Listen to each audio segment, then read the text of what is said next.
1300-meter race is on the way. Akire Onileva draws purely, being joined by the top choice Dandino from the outside. Ladylike is running by the rail third, followed by Lucky Master.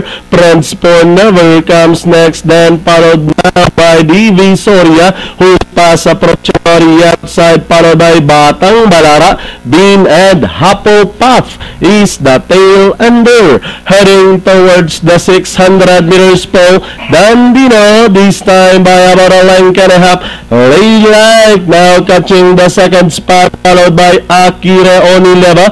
DV Soria comes next, followed by Lucky Master. Then comes runner number 3, and that's Batang Balara. Prince Never.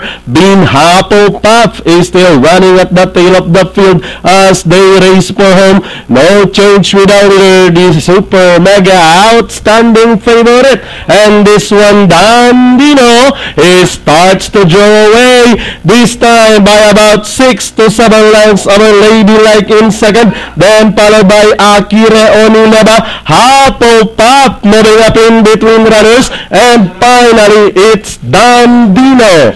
Second, Prince Never, Hufflepuff. Then comes Ladylike, Akira Onileva, and Batang Balara.